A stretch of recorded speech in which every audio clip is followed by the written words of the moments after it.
if you've ever loved to strap fireworks to your action figures and blow the shit out of all of your toys as a kid, then this one's for you. Now, I should have waited for my girlfriend to do this video, but time is of the essence. I'll try to, make out whatever I can for you guys. This set of videos is all in Spanish, and it's so cool, however, that I just had to do it now for you. Rambo, A Real American Hero, is a beyond amazing 2-part short stop-motion wonderfest by Alejandro Garcia Contreras. I hope I pronounced that right. If I didn't, I'm sorry, but I just want to say that your film is beautiful. In every meaning of the word, just beautiful, amazing. It's eye candy. Like, you're gonna watch this thing and it's just fucking insane. So both parts together run about 9.5 minutes total, I guess. And this is, really it's stop motion at its finest and at its best. This is really, really, really fun and impressive to watch. It's really professional. So go check out both parts right away on YouTube. You're going to be glad you did. It's just insane to watch this thing. So let's run through it a bit. It's a must for every fan of the genre and action figure fans alike. I really can't say enough good things about it. It's really beautiful and detailed, and it goes beyond expectation and the anticipation building up, watching it. It was just amazing when you see how far they actually went with it. Like, you can really tell that so very much heart, went into this feature as well. So I highly urge you to check it out. Drop what you're doing right after this. Don't even finish my video, just go watch that one. Or watch this one and then watch that one. It's so good. So now again, I'm not sure I'm not sure if this is intended as a prequel, when I was checking it out, but it's just so cool that I had to cover it, for you guys right away. It seems to follow the events of Rambo 3 and kind of excludes Rambo 4. It did, however, come out in 2008, I believe. It doesn't count as a prequel really by any means, but I just had to share it with you, because it was just, so very, very, very impressive. So, I believe it takes place after the trilogy, and, maybe this actually sheds some light on what had happened to Troutman, in a sense. It's very dark, and the undertones of it are very dark and very psychological, I think, at the end of the feature, like the timed pyrotechnics combined with the stop motion on this is just breathtaking. The first part opens up with some subtitles that I couldn't read, but when we get into it, it seems like, and keep in mind that this is Alejandro's Rambo universe. And one of the great things about many of the Rambo fans that I'm meeting now, and having the privilege and the joy and just the wonderful time of getting to know and talk with through this show, thanks to this show, because it's just opening up so many new boundaries for me, is the individual of the person making the video, like the individuality of it, telling their own story. And keep in mind that if no one ever told their own story, we wouldn't have got, an awesome adaptation of David Morrell's novel, and we wouldn't have heard David Morrell's thoughts of speaking about his students' stories that in the end inspired Rambo to be born in those pages. So, like I said, individuality is the key. Make it your own. If you love it, make it your own, you know? And the world will just, you know, the world will just love you for it.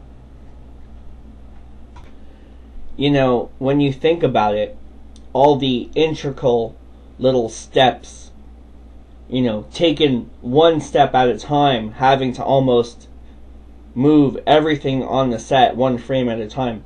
It's just wonderful to see the level of focus and dedication involved here for us all to enjoy. So, you know, Felicitacion, that is just amazing getting this all together for us. We need more filmmakers like this, and we need more filmmakers like the ones that we're looking at, not only in prequel month, but, you know, all the seasons together. You know, there's something to be said about the independent person with their own ideas and bringing it to the table. Really, like, man, you know, if it wasn't up to the studios, if it was up to normal people like us who really love the source material and love, you know, the character and the backstory, we would get better movies. You know, I say that again and again and again, and I'll always keep saying it. There should be more filmmakers like this.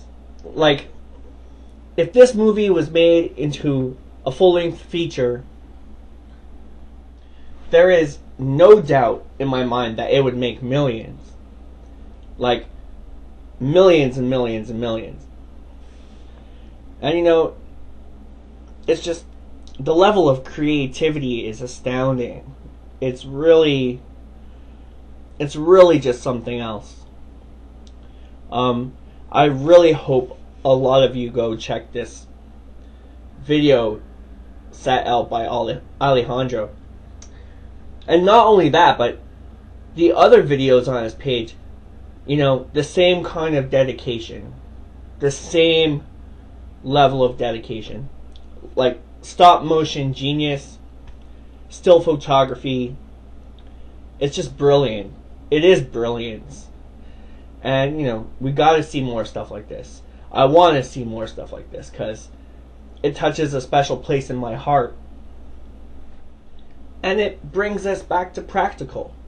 You know what I mean? Like, what was wrong with practical in the beginning? To say it's gone the way of the dinosaur, that everything now has to be CG. You know, I can accept maybe the fact you're saying, you know, CGI is cheaper to produce stuff with, but the trade-off, man, you're letting go of like, how should I say it? You're letting go of, you know, the touches that make things real with the practical. It's kind of hard to explain, but, you know, in the end, maybe it's cheaper, but also maybe in the end, it's kind of flakes out. And, you know, a lot of people say, oh, the CGI makes it look real. Honestly, I haven't seen a CGI movie in a long time that made me feel like it was real.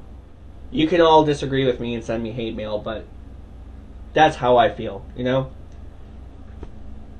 You know, but then, again, at the end of the day, you have to say that art is art. And, you know, whatever your art is, it should be welcome with open arms.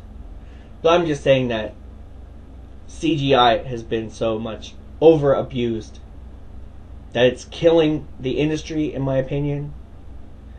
And it's hard for, you know, our kids to grow up and to go to film school. You know, they're missing out on that magical touch that made cinematography so beautiful to begin with. You know, back in those days of, you know, how do we make this look like this? Let's build it. Godzilla, perfect example. You know, maybe it's just a guy in a suit, but they built that whole city. And there's just something about that that it lends to the creativity, and it boosts the creativity, and it boosts, you know, I think, the quality. I think, honestly, CGI is the easy way out. You know, maybe in the beginning with The Abyss and Terminator 2, I could see, you know, I welcome that. And also, like, in certain films where they use practical and touch it up with CGI, I can accept that. But, you know, nowadays, CGI is just the easy way out. It's not used anymore like it was. In the beginning, it was used to enhance, and now, you know, it just cripples it. Now it just destroys it. Anyway, let's get back to Alejandro's film. It's a damn classic. It's a very respectful piece, and it deserves to be treated with respect. So, you know, there's just something about that to be said. I don't know, maybe I'll get my girlfriend to come in on the show and do the translation, and we could bring this thing full circle, you know, in another interview or another episode of the show. So, alright.